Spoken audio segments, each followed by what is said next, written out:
Bonjour, aujourd'hui TV76 s'est déplacé à Saint-Romain pour aller à la rencontre d'un éditeur et romancier, Yvan Michotte, qui a écrit déjà 7 romans. Donc bonjour Yvan. Bonjour. Donc, vous êtes romancier et vous aimez la région parce que tous vos livres que vous écrivez sont basés sur différents lieux de la Normandie. Exactement, j'ai imaginé une série policière avec des détectives récurrents et à chaque fois je choisis un lieu qui moi au départ m'intéresse et j'essaie de creuser un petit peu pour voir s'il y a des éléments historiques que je pourrais utiliser. Et donc voilà, on se balade entre le Cotentin, l'estuaire de la Seine, la région rouennaise et plus si affinité. Est-ce que vous étiez dans votre enfance amoureux d'un personnage télévisuel ou... Alors, je peux en citer plusieurs, et puis je peux citer parfaitement les Brigades du Tigre. Brigade du Ou Tigre. bien Nestor Burma. Alors, c'est pas parce que c'est dans les conversations, mais c'est vrai, la célèbre série, je la regardais quand j'étais jeune, et j'aimais bien ce mariage entre l'enquête et en même temps une plongée dans le passé. Et c'est pour ça que plus tard, j'ai fait des études d'histoire, j'avais toujours cet amour de l'histoire qui était en moi, et puis ça ne m'a jamais quitté.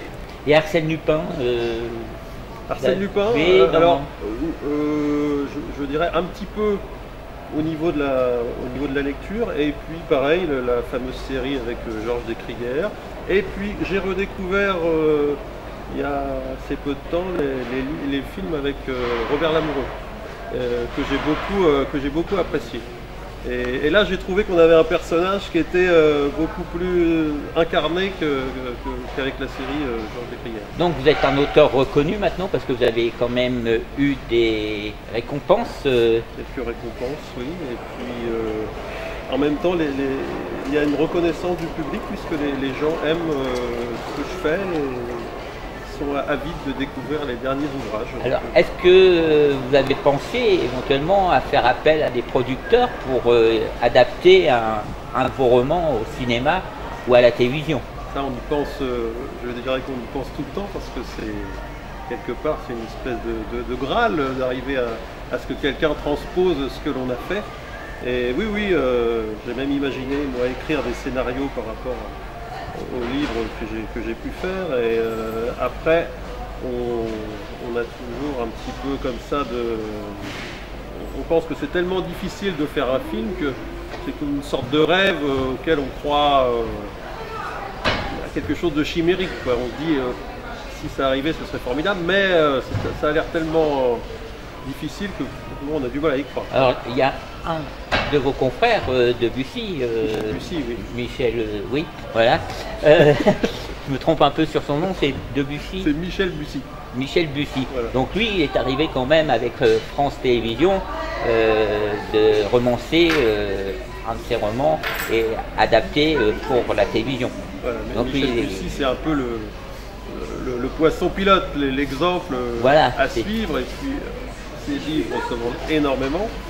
Et voilà, il y a eu même une série diffusée sur TF1 et une autre sur M6, je crois. Oui. Moi, j'en ai vu une des deux. Ils ont travaillé sur 2 chaînes. J'en ai vu une des deux et c'est vrai que pour lui, ça doit être quelque chose de formidable. Et, donc ça serait votre rêve. Ah, ce serait véritablement quelque chose qui me toucherait pas énormément. Alors voilà, pourquoi pas. Alors votre dernier livre, c'est Alors mon dernier J'irai livre, brûler tes larmes. c'est celui-ci, J'irai brûler tes larmes. C'est une enquête donc avec Agathe et Pastorius qui sont les 2 détectives récurrents.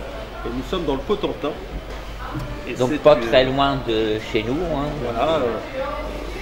C'est une région que j'aime beaucoup, le Cotentin, parce qu'on a un côté maritime très fort, on a des côtes sauvages, on a la ville de Saint-Valahougue qui est un port avec des tours vauban, il y a une grosse empreinte historique, et donc c'est une histoire humaine en fait, une histoire autour de 2 sœurs.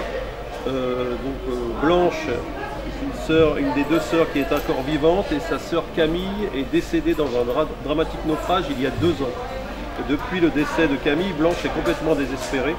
Et donc mes 2 enquêteurs vont essayer d'aider Blanche à remonter la pente et en même temps vont essayer de découvrir qui a tué la fameuse sœur. Donc on n'a pas uniquement une enquête policière, on a aussi quelque chose de profondément humain. C'est ce que j'aime bien, c'est que les personnages soient véritablement incarnés. Donc là c'est vraiment une intrigue policière. Voilà. On a, je ne sais plus exactement, mais 5 ou 6 suspects et on a un policier, à savoir, enfin une enquête policière, à savoir que régulièrement mes détectives suspectent tel personnage, après on va suspecter tel autre, on va revenir au premier et il va falloir aller à l'extrême fin du livre pour savoir qui tue, comment, pourquoi. Alors c'est un petit peu le Cluedo. On est dans cet esprit-là. Dans l'esprit voilà, il y a un côté petit peu mécanique intellectuel et puis en même temps des personnages sympathiques assez légers tout en ayant des moments dramatiques. Et on peut passer du rire aux larmes en 2 pages finalement. C'est ce que moi j'aime faire quand je lis ou bien quand je regarde des films. Donc votre tout premier livre, ça a été l'affaire Rouge-Turner. Voilà, mon tout premier livre, l'affaire Rouge-Turner, la découverte de mon détective Joshua Pastorius. Et si, à la limite, s'il y avait pourquoi pas un film à faire à partir d'un de mes ouvrages, pourquoi ne pas commencer par ce premier? Voilà, tout se passe, enfin l'essentiel de l'histoire se passe à La Bouille, bord de Seine. Et nous avons une intrigue qui court entre le 19e siècle et aujourd'hui. Et un tueur particulièrement motivé et une ambiance dans le monde artistique, puisque en fait l'histoire se passe durant un concours de peinture, donc on a différents peintres qui sont suspectés et on a mon détective qui comme ça essaie de rentrer petit à petit dans la tête du tueur, et en même temps c'est une belle découverte des bords de Seine, une belle découverte de notre région. Donc La Bouille, c'est un village assez sympathique avec des vieilles rues. Voilà, et puis les cargos, les énormes cargos qui passent juste à côté. Donc on a un espèce de choc un peu des cultures entre le côté métallique des cargos et puis les vieilles boiseries de La Bouille. La vieille pierre. La vieille pierre. On a 2 mondes qui se chevauchent là. Et c'est un livre qui est, donc on peut dire que tous vos romans, on peut lire le premier, passer au deuxième, et ça continue, l'histoire continue avec ces 2 personnages. Alors, ce sont des enquêtes indépendantes et nous retrouvons mes détectives. Alors, il y a des petits clins d'œil entre certaines enquêtes, mais on peut quand même lire la dernière si on n'a pas lu celle d'avant. D'accord. Un peu comme des épisodes justement d'Arsène Lupin, la série, où on pouvait parfaitement passer d'un épisode à l'autre sans avoir vu ce qui se passait à l'autre. Moi j'aime en tant que lecteur ou en tant que spectateur.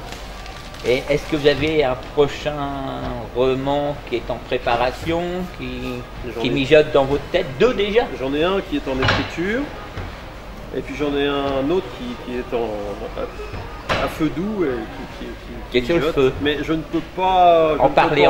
Tant que ça ne fait clignoter, je ne peux rien en dire.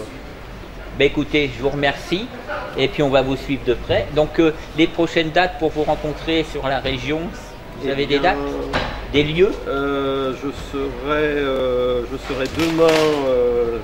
demain samedi à la Fnac d'Yvetot. Et puis la semaine d'après, ce sera un peu plus loin, je serai à une maison de la presse à Bernay. Et après, je vais à un salon du polar à Forges-les-Eaux. Premier salon du polar de Forges-les-Eaux le dimanche. Au casino. Je dirais que je ne sais même pas où c'est. Donc on vérifiera. Et il y aura un auteur important de renommée nationale qui s'appelle Yann Manouch. C'est un auteur de polar très reconnu. Eh bien écoutez, on vous souhaite tout le bonheur du monde. Et puis on espère vous retrouver un jour avec une série peut-être télévisuelle. Et pourquoi pas.